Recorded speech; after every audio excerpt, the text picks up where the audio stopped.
legal justifications for conquest.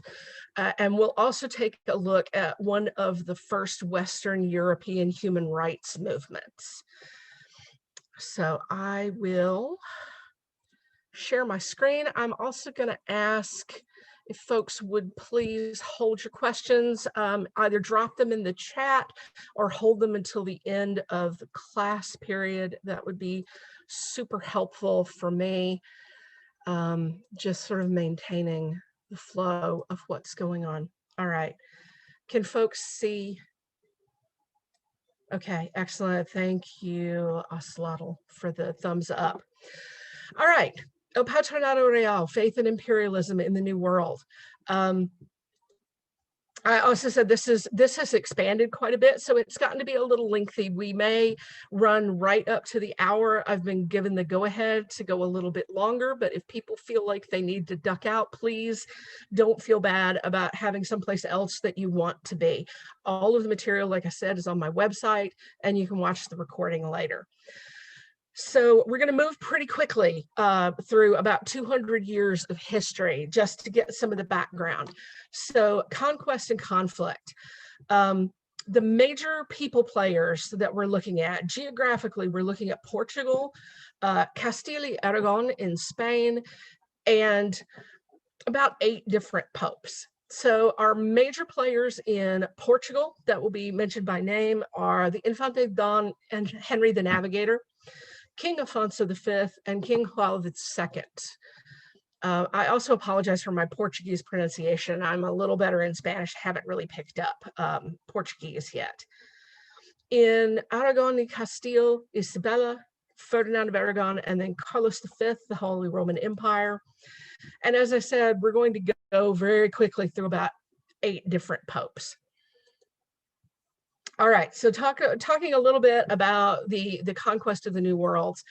The earliest move by the Portuguese Empire was in 1415, where they captured Ceuta on the coast of northern Africa. And then the Portuguese began sort of spreading out along the coast of Africa and across the Atlantic archipelagos. They reached Madeira in 1419, the Azores in 1427, and then they discover the Gold Coast of Africa in about 1471. A quick note, I have started using quotations around the word discovers in these conversations and frequently around New World, because as we know, Portugal may have stumbled across it, but they were not the first people there. You know, they stepped on it, but they didn't really find it.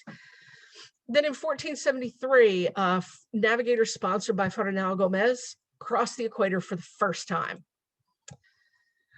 They reach India in 1487. In 1488, Bartolomé Diaz rounds the Cape of Good Hope. 1492, Christopher Columbus discovers the Americas for Spain, which sort of kicks Portugal back into overdrive. In 1498, Vasco da Gama reaches India by a sea route for the first time. The first route in 1487 was overland purely. 1500, the Portuguese reach Brazil, and by 1571, Portuguese outposts connected in a chain Lisbon to Nagasaki, Japan. And then in 1580, King Philip II of Spain seizes the crown of Portugal, and the two kingdoms become united for a period of time. Now the Spanish. In 1402, Spain took the Canary Islands. They didn't venture a whole lot out of their sphere until quite a bit later, after Portugal had already sort of plunged into their voyages of exploration and discovery. And that was largely because of the Reconquista in Spain, the expulsion of the Moors and the Jews, the retaking of Christian lands, and then the War of the Castilian Succession. This absorbed a lot of Spanish attention and funding. And so they were a little bit later to the game. So as I said, in 1471, Portugal discovers the Gold Coast, and Spain kind of starts paying attention at this point to what's going on outside of the kingdom. From 1475 to 1479, though, they're completely sunken into the War of the Castilian Succession. So who's going to be king or queen of Castile and de facto all of Spain? But during that time, Spain seized Portuguese trade in Guinea. So from 1478 to 1496, Spain sets about seizing all of the Canary Islands, including Tenerife, La Palma, and Gran Canaria. In 1492, the last Muslim king in Granada was defeated by Ferdinand and Isabella. That was the end of the Reconquista, and they immediately fund a voyage of exploration to the Indies, headed by Christopher Columbus. In 1494, the Treaty of Tordesillas splits the globe between Portugal and Spain. I apologize for that little typo that ran a line together. 1497, Spain moves into Melilla. And then in 1498, Columbus finally encounters the mainland Americas. In 1508, Ponce de Leon conquers Puerto Rico. Then in 1510, the first Spanish settlement on the mainland of the Americas in Nicaragua, Costa Rica, Panama, and Colombia. 1511, Diego Velázquez takes Cuba. 1513, Balboa takes an expedition across the Isthmus of Panama and discovers the Pacific Ocean. And then in 1516, Ferdinand of Aragon dies. He's succeeded briefly by his daughter Juana, called La Loca, and then is succeeded by his son Charles, Carlos I of Castile-Aragon, also known as Charles the Holy Roman Emperor. From 1519 to 1521, Hernán Cortés conquers the Aztec Empire. And 1521 is the fall of Tenochtitlan, replaced by the viceroyalty of New Spain. In 1524, Charles creates the Council of the Indies to oversee all of Spain's foreign possessions. They sort of unite all of these different viceroyalties in all the places that Spain holds. In 1530, Charles becomes the Holy Roman Emperor. In 1535, you have the Viceroy of Mexico appointed. 1542, the conquest of Peru and the appointment of the Peruvian Viceroy. And then in 1542, the new laws of the Indies are passed. So they begin to pass some governmental laws. From one of the papal bulls that we'll look at, the Romanus Pontifex, you get an idea of what the popes and the Catholic Church thought of conquistadors. They were athletes and intrepid champions of the Christian faith. They were to restrain the savage excesses of the Saracens and other infidels, vanquish them in their kingdoms and habitations, even though they're situated in the remotest parts unknown to us. So this is the prevailing theological attitude towards the conquest of the New World, that it is a holy mission, much like the Crusades. So the first thing that starts to happen is we have to split the New World. So you have Portugal and Spain, much like siblings in a too small space, squabbling over who owns what. And in many cases, the Portuguese land, and then the Spanish arrive and seize their property, and then the Portuguese get angry and appeal to the Pope, who then steps in to try to mediate. So the first major papal bull that we'll look at is the Dum Diversus from 1452, and this basically was a blanket authorization for Afonso V of Portugal to conquer any pagans, so any non-Christians, and any Saracens, aka the Moors. It authorized the enslavement of anyone who was non-Christian who was conquered in a war, so it justified warfare against non-Christians. And it sanctified seizure of their lands. And then the basic system was these lands would be seized, redistributed among the vassals of particular Christian kings, in this bull specifically of Portugal. So Portugal has the papal ear for quite a few years. This is followed in January of 1454 by the Romanus Pontifex, which supports the Portuguese conquest of Ceuta and then grants all of the rights of trade, navigation, fishing, exploitation of resources solely to Portugal. And then it also provides a really important exemption. So according to papal canon law at the time, any Christian nation was prohibited from trading with infidel nations. So Nicholas V makes an exception for Portugal and says, well, you can trade anything you want as long as it's not iron, weapons, or building timber. So do not enable these people to fight back against us in any way, and you can trade as much as you want to. So the lasting effect of this is that it made the King of Portugal and any representatives of the king in these newly discovered lands the church's direct agents in ecclesiastical administration and expansion. So the King of Portugal becomes the head of the church and missions within the new lands, entirely without exception and with no recourse except directly to the Pope. This is followed by the first Inter Caetera from 1456 by Calixtus III. So the first thing that it does is reaffirms the Dum Diversis and the Romanus Pontifex. So a lot of these bulls start out by reaffirming what was said in previous bulls. So they're not going to override rights, they reaffirm them. So it gave ecclesiastical authorities in any discovered areas to the Military Order of Christ, which is the Portuguese branch or version of the Knights Templar. And then it extended Portuguese territory without interruption to the Indies, which was effectively the entirety of the globe.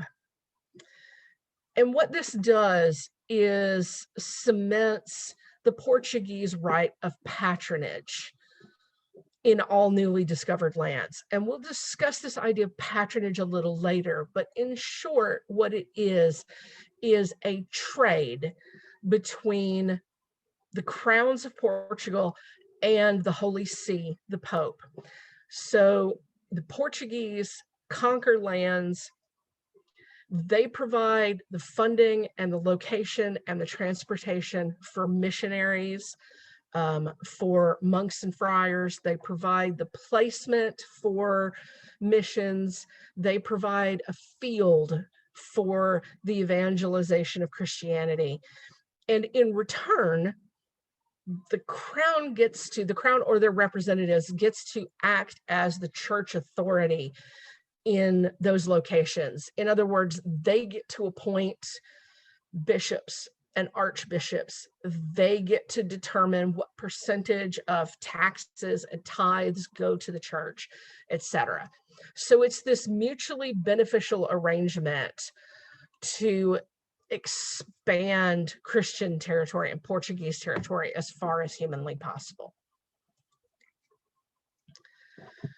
But then in 1497, Spain sort of starts to, 1479, Spain sort of starts to get back into the game.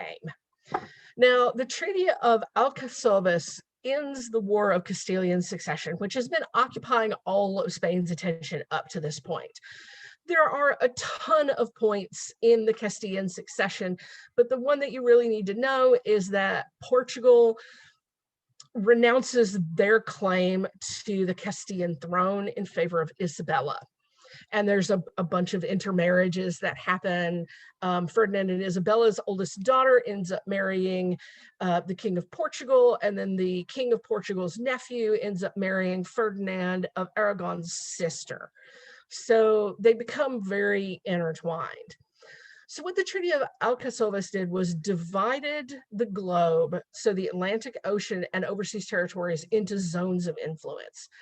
So Portugal retains all of its areas that are now being disputed by Castile. So Castile sailed in and said, you know, we want all of these properties. We're gonna take them from you.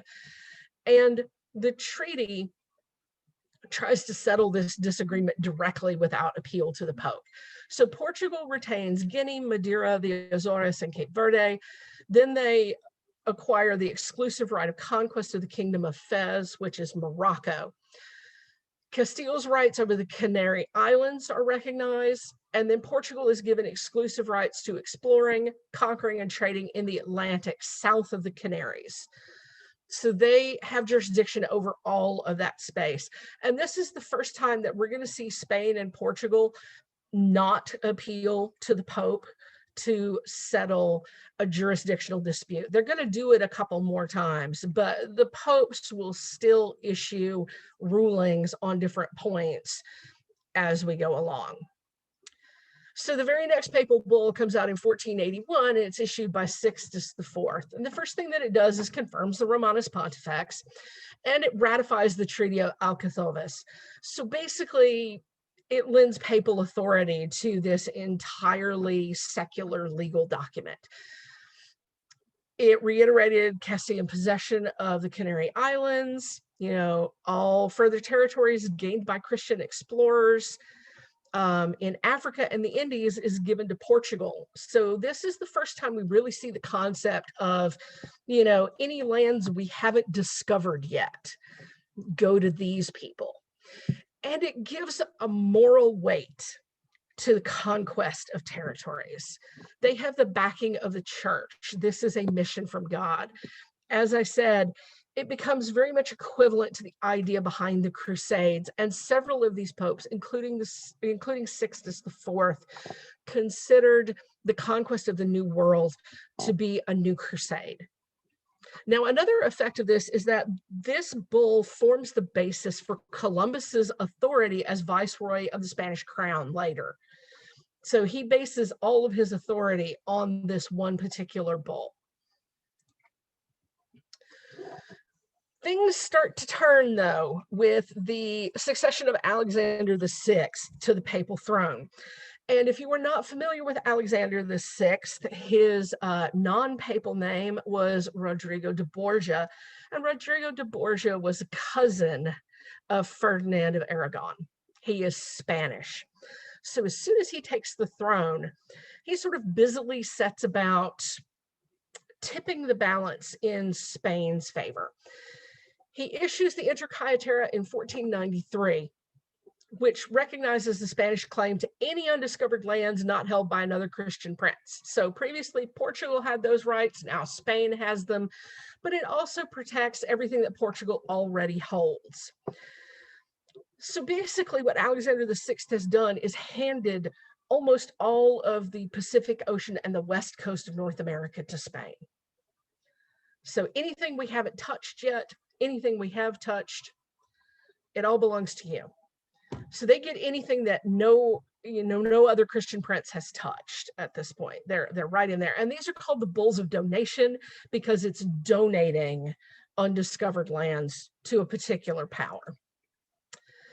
Now, the bulls of donation were a set. So the next one is the Eximia Devotionis from 1493, which gives the kings of Castile and Leon the same privileges in any of their newly discovered lands that Portugal had in Africa and Guinea.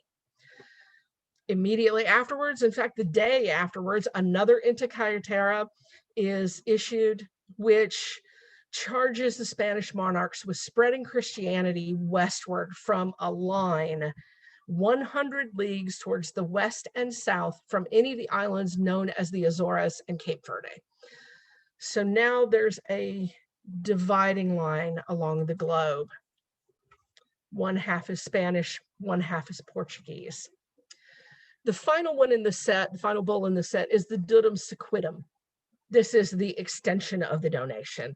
So it just extends land grants, reaffirms that Spain gets any undiscovered lands that's not held by a Christian prince, protects Portugal's previous rights.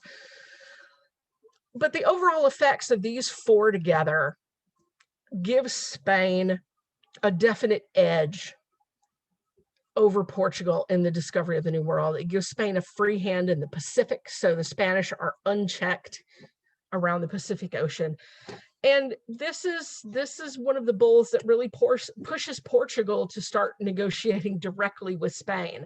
So the monarchs begin to negotiate with each other instead of appealing to the Pope, because suddenly you can't really count on a Pope to go one way or the other.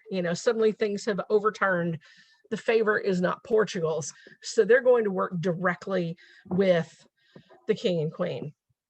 So this is followed by the Treaty of Tordesillas. So 1493, I call this treaty the result of what happens when Columbus messes it up again. In 1493, Columbus is returning on his voyage from the New World, and he lands in Lisbon. He's blown off course. He lands in Lisbon.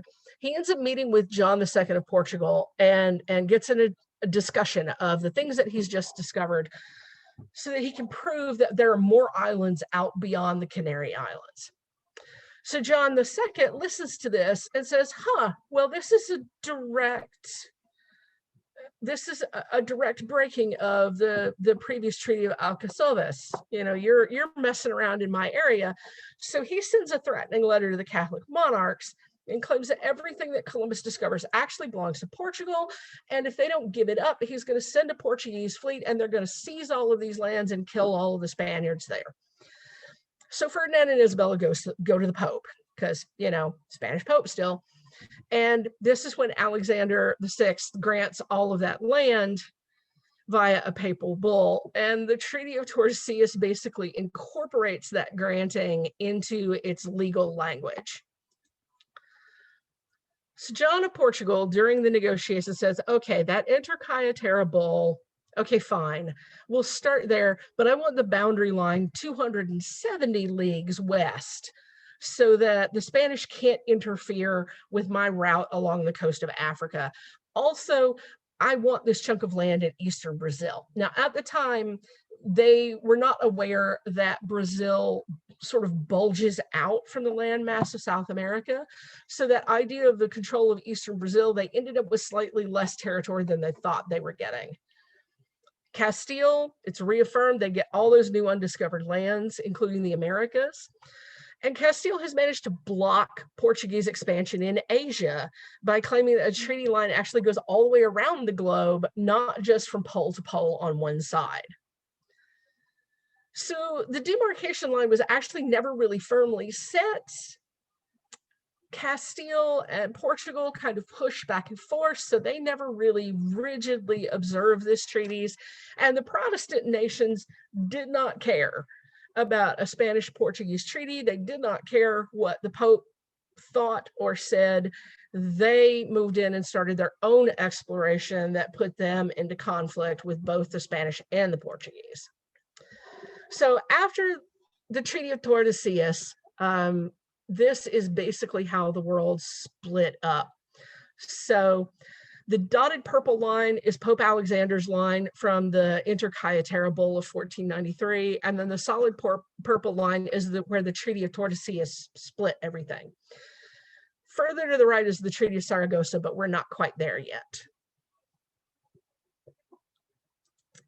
Okay. Treaty of Zaragoza, 1529. So this is the next round of conflicts. So in 1512, Portugal discovers the Spice Islands, which is modern Indonesia. And this is a territory that is immensely wealthy and highly valuable to Western Europe. And Magellan in Spain hears of this and persuades Carlos V to fund the first circumnavigation of the globe to try to find a route to the Spice Islands that doesn't interfere with Portuguese. So 1521, Magellan actually reaches the Moluccas, but then he's later killed in the Battle of Mactan. So Carlos V has to fund another expedition to colonize the Spice Islands. This is where we get into some more weird intermarriage. In 1525, Catherine of Austria, Charles V's sister, marries John III of Portugal, and Charles V marries Isabella of Portugal, who is John III's sister. So here's another generation of the intertwining of the Portuguese and the Spanish. And, you know, this leads into all sorts of willingness to negotiate and also a certain willingness to overlook treaty terms when they feel like it. The Treaty of Zaragoza establishes an eastern dividing line that's 1,763 kilometers east of the Maluku Islands.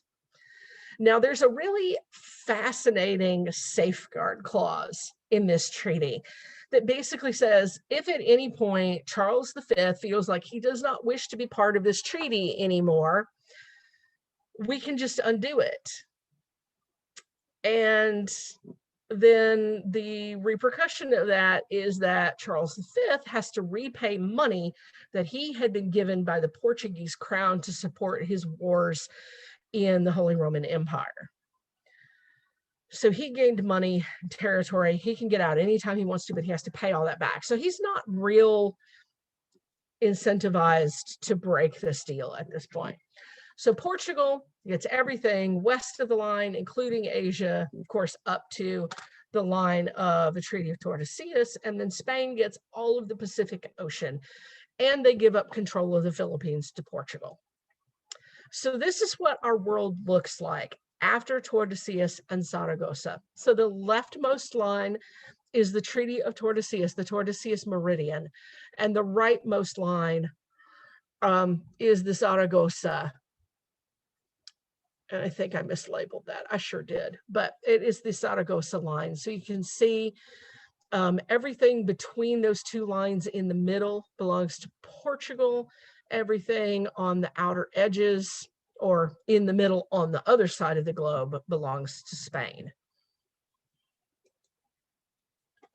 So let's talk about what happens when these Spanish conquerors actually contact the indigenous peoples in these areas. So the first thing, one of the first things that Spanish conquerors in the New World do is set up something called the encomienda system. And this is a labor system that was created during the Reconquista to reward conquerors with the labor of particular groups of non-Christian people. So it was first established in Spain, and it worked pretty well for the conquering side. It basically allowed the Spanish to seize property and enslave any displaced Moors who they were trying to move out of Christian territories. So they took this system and they applied it on a truly enormous scale during the Spanish colonization of the Americas, and especially in the Philippines. So each of these encomiendas would be awarded to an encomendero, who was the head of that particular, I would say probably the closest American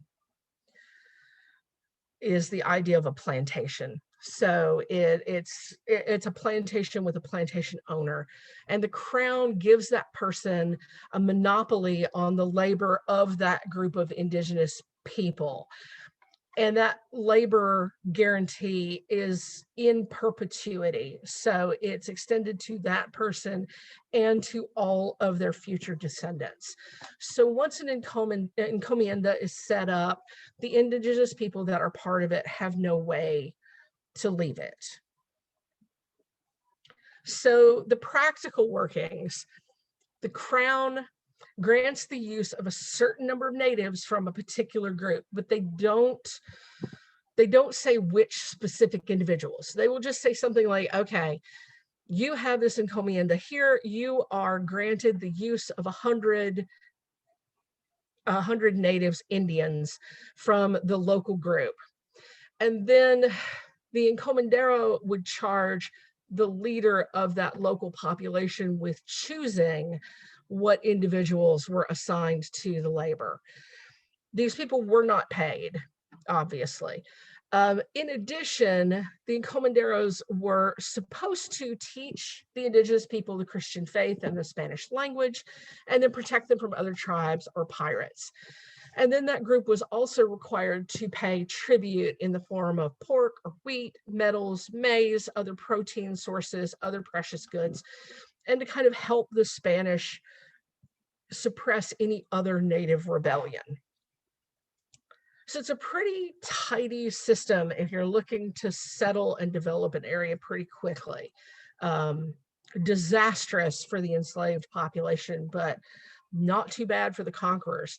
This is followed by a concept called el requerimiento, the Spanish requirement. And this definitely falls into the category of a clever, dirty trick by the Spanish. So the requirement was literally a printed document, as you can see on the left. This is a copy of one of the copies of the Spanish requirement. A declaration that was written up by the Spanish monarchy that tells the people of Castile's divinely ordained right to take possession of their territory and to subjugate, exploit, and or fight the natives. So what would happen is these Castilian ships would sail into a new area, they would disembark, and the highest religious authority that was present on the ship or the captain of the ship would read this document aloud to a group of the indigenous Americans who happened to be there. And it would inform them of Spain's rights of conquest and that, you know, God is the one true God and they will be instructed in Christianity. There was no concern given to whether or not the people that they were reading to could understand what they were being told, either because they didn't speak Spanish or the conquistadors didn't speak the native language. There was no effort at translation. They read it out, and that was considered to be fulfilling this requirement. The logic behind this is that then, now that we've informed the natives of Christianity, they now know about the existence of God. Since we are the representatives of the Pope and therefore the representatives of God's representative on earth, any resistance from this point forward is defiance of God's law.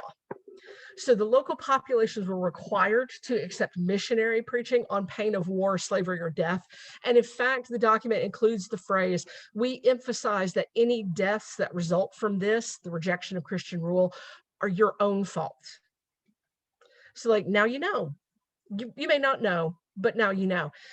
This was something that was also put into place during the Reconquista, where clerics would say that Moors know who Christ is and they reject Christ and Christianity. Therefore, it's our Christian duty to eliminate the Moors. So this justifies all of the crusades against the Moorish.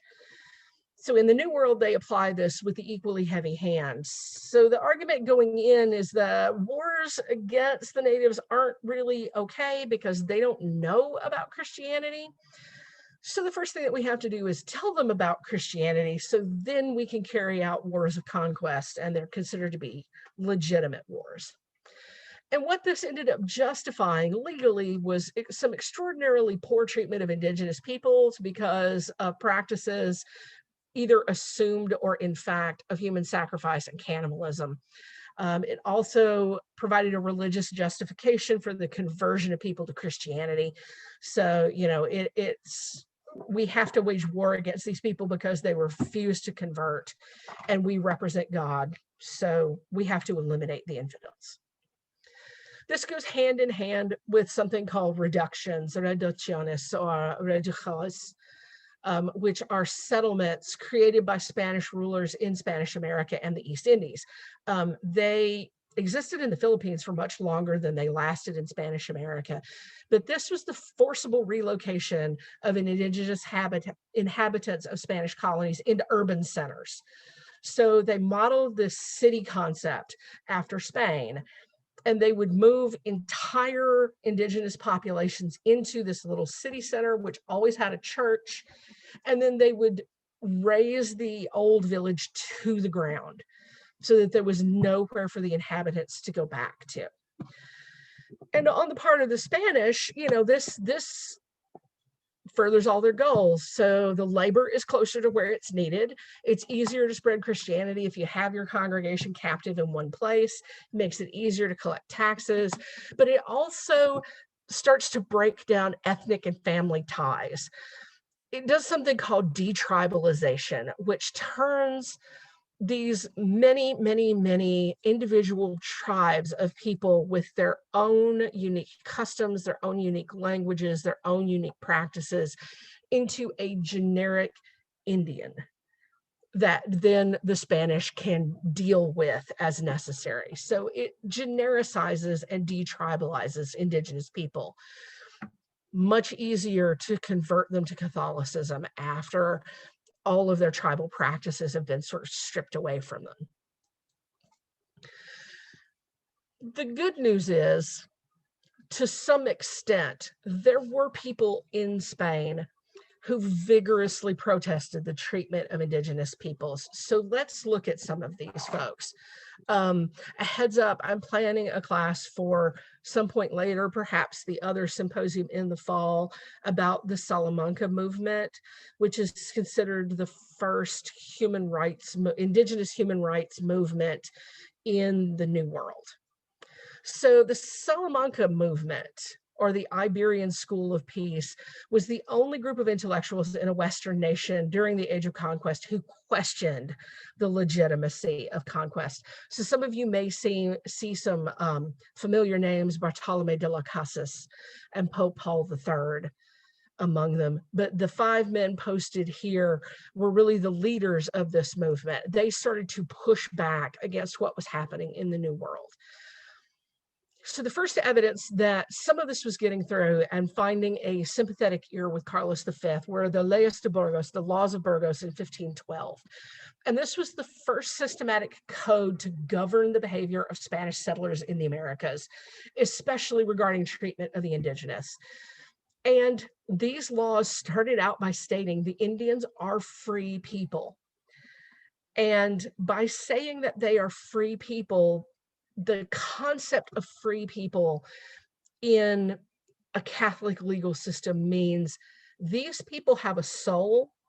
They are capable of understanding Christianity. They are human, and they should be treated like we are because we are also human. You can make them work, but you should pay them. Maybe not necessarily in money, but in clothes, and they should have a place to live. They should have their own land. They should have time to work for themselves and not just for you all the time. So you want to make sure primarily that the work that they do doesn't hinder their conversion. So make sure that they can go to church. Oops. And make sure that they can participate in the conversion process. But this is an attempt to curb some of the more abusive practices. This is followed in 1537 by Paul III's Sublimus Deus, which flat out forbade the enslavement of indigenous peoples of the Americas, Indians of the West and South, and all other people. Paul declares slavery null and void for both existing and future known and unknown people. So much like the idea of territory that we haven't discovered yet, people we haven't contacted yet are also forbidden to be enslaved. He said indigenous people are fully rational human beings with souls. They have the rights to freedom and private property, even if they are heathens. And any idea to the contrary is inspired by the enemy of the human race, Satan. So if you're claiming that these people are not human, you're motivated by the devil. And then he calls to evangelize the indigenous. There are marked differences on how well any individual viceroy, encomendero, etc., adhered to these laws, but it's a start.